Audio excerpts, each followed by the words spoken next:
la determinación de patógenos por field array solamente lo hace el infectólogo, y esto también no es para toda la población. Existe cómo funciona.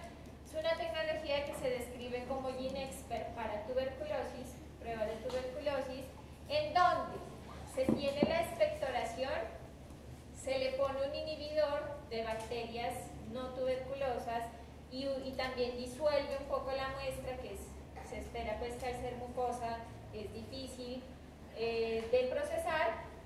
Esto adquiere un estado muy líquido y se pone en este cartucho. Este equipo lo que hace es la extracción de material genético, solito hace la extracción de material genético, y también tiene cartuchos adicionales en estas secciones que tienen primers para identificar género, especie, si es micobacteria, si es tuberculosa, y si es tuberculosa le identifica genes de resistencia asociados a rifampicina y isocianida principalmente. Si es que, perdón, si es tuberculosis, o sea, identifica género, especie, pero también busca los genes de resistencia, principalmente a quién, a rifampicina y a isocianina. Si hay resistencia entre esos dos, que son los más comunes, ya es una multidrogo resistente. ¿Listo? Rifampicina y isoniazida. si es multiresistente, si es resistente a esos dos, ¿qué se hace? multidrogo resistente. Se dan hay 4 líneas, se intenta con las 4 líneas y se espera ver que se da la infección. ¿A quién se le hace este tipo de pruebas? Solamente, por ejemplo, aquí llega con derrame, o que tiene un derrame pleural.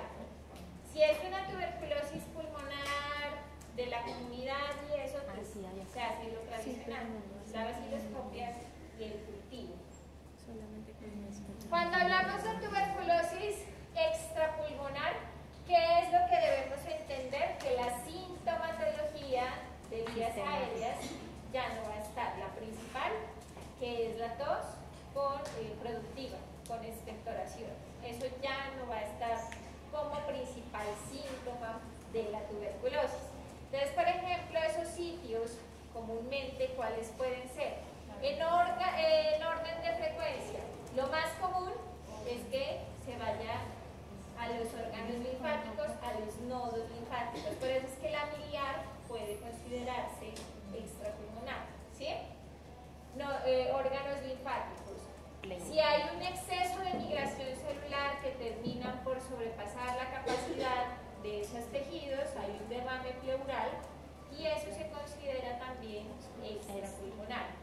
Después de eso, entonces, sigue la genitourinario, que quede solo como miliar. La probabilidad no es mucha porque va a pasar con facilidad esto. Que se vaya a líquido sinovial. Entonces, también puede ver esa probabilidad. Puede convertirse en una meningitis tuberculosa. También existe esa posibilidad.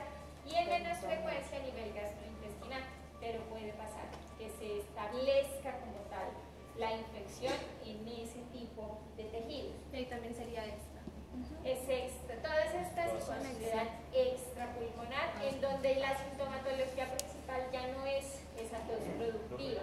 Cuando hay, pues, hay el compromiso de las articulaciones, como ese uso articular, que puede producir un desgaste. Artritis tuberculosa se llama. Claro. ¿Y cómo las diagnostican esas? Con cada diagnóstico de tuberculosis extrapulmonar requiere el análisis de la muestra del tejido u órgano que se sospecha de la infección. Entonces, si la sospecha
después a muestras de vías respiratorias.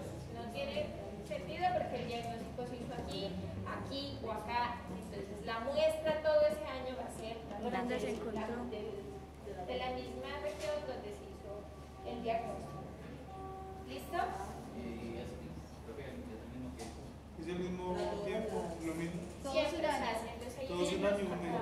Sí, cada mes. La ficha Entonces se puede que se vaya a extrapulmonar en varios lados o solamente en Sí, puede irse a varios tejidos, dependiendo del grado de inmunocompromiso en la persona. Bueno, entonces para tuberculosis pulmonar, ¿cómo la vamos a diagnosticar? Por vaciloscopia o BK seriado. 3 muestras para aumentar la probabilidad. Se pueden tomar en un mismo día. No es necesario hacer venir a una persona 3 veces. Desde que sea mucosa está bien. ¿Sí? Y siempre, antes de pasarnos acá, siempre vamos a cultivar en pulmonar la muestra número 2. Entonces, de todos ustedes tienen un reporte de la muestra 1, 2 y 3. Pero si vamos a hacer el ejercicio, y esa es una de las razones por las cuales dijeron, es mejor que sea el mismo día. Porque si usted tiene una muestra inicial que sí es representativa de vías aéreas, esta es la inicial, la más superficial. ¿Sí o no? La segunda muestra, en el mismo momento de toma de muestra, va a ser la más representativa, la que lleva más tiempo ahí en las vías aéreas. Por eso el cultivo usualmente se hace de la segunda. Entonces, independiente que existan muchas opciones, siempre el gol estándar para tuberculosis va a ser la vaciloscopia y el cultivo. En vías aéreas se tiene esta lógica de 3 muestras. Para las extrapulmonares solo es una. ¿Listo? Entonces, como solo es una, el cultivo es solo de una, de esa muestra que se obtuvo. Para las extrapulmonares solamente se obtiene una muestra. Entonces, se cultiva siempre esa muestra. Paciente diagnosticado a través de 3 vaciloscopias positivas con diagnóstico. Seguimiento mensual con una sola muestra. Y esa una sola muestra ya no es un cultivo. Solo se les da el reporte de la vaciloscopia.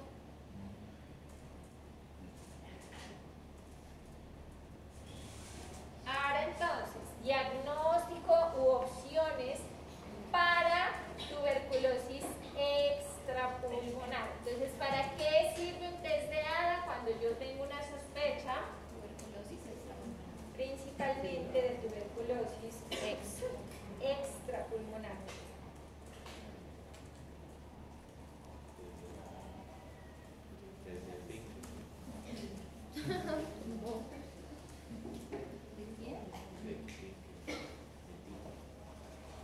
Listo, entonces, ese test de ADA significa que es una prueba de adenosina de aminasa.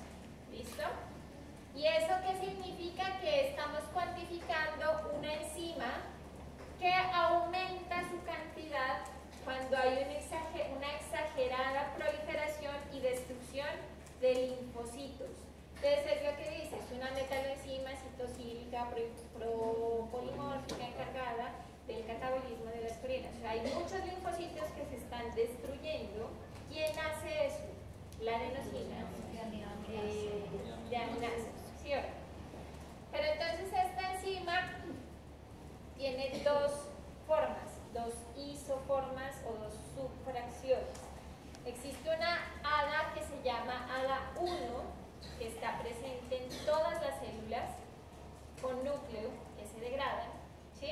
Porque degrada purinas, o sea, células con núcleo. Y el ADA2 solamente está presente en células mononucleares, o sea, en monocitos y linfocitos. Vean que es una prueba indirecta, no estamos detectando el bacilo ni nada de eso. ¿Qué estamos detectando? Que células mononucleares están destruyendo en exceso. Y entonces se asume que si eso está pasando exageradamente en esos dos tipos de poblaciones celulares es porque hay una infección intracelular. Ni siquiera estamos hablando de tuberculosis, estamos hablando de una infección intracelular. ¿Cuál es la ADA que se aumenta en tuberculosis? Porque usualmente, aunque sirve para todas las intracelulares, pues el uso clínico es tuberculosis extrapulmonar, ¿sí? Entonces, ¿cuál de las dos tiene que estar aumentada? ADA 2. Si el incremento es de ADA 1, significa que no es infeccioso, que si se está dando mucho ese fenómeno de proliferación exagerada de células, pero no es por una infección intracelular. Entonces, cuando hay incremento de ADA 1, usualmente es algo cancerígeno, ¿sí? Cuando es el incremento de las ADAs, pero a expensas del ADA 2, es usualmente por el ADA 2, una infección intracelular que casi nos está diciendo una tuberculosis. O sea que ADA1 es no infeccioso cancerígeno. Es siempre. No infeccioso, usualmente cancerígeno. ADA 1. Y ADA 2 es infecciones intracelulares y se asume tuberculosis. ¿Sí? Y es una forma indirecta de demostrar que hay tuberculosis. Entonces, ¿cómo vamos a diferenciar cuando estamos frente a una neoplasia versus una infección intracelular, o sea, una tuberculosis? Porque yo las voy a dividir a las dos. Entonces, eso se llama lo que ustedes dicen en clínica mal usan, porque es una mala traducción, pero hablan de unos ratios. Un ratio es una relación, y una relación es una división. Matemáticamente, eso es una división. Entonces, vamos a dividir el dato de ADA 1 sobre el dato de ADA 2, ¿cierto? Entonces, vamos a suponer que ADA 1 dio 20 y ADA 2 dio 1. 20 dividido entre 1, 20. O sea que la relación ratio es mayor a 0.45. Sería en ese caso, no lo que dice aquí, sino en ese caso. O sea que, como es mayor a este número, ¿qué naturaleza tiene el incremento de esas ADAs? Cáncer. Cáncer, neoplasia. Vamos a hacer otra vez el ejercicio sin leer esto. 20, el resultado de ADA 1 fue de 20. ADA 1. Y el de ADA 2 fue de 1. 20 lo divido entre 1, 4. 20. El mismo número 20. Y es mayor a este punto de corte. O sea que si es mayor a esto, y es porque es neoplasia, es algo no infeccioso. ¿Eso es un ejemplo de punto de corte? ¿O Ese es 0.45 si es el punto de corte. Entonces vamos a hacer el ejercicio al revés. ADA 1, 1. ADA 2, 20. ¿Cuánto da eso? 0.2. ¿Seguros? No sé. Ya voy.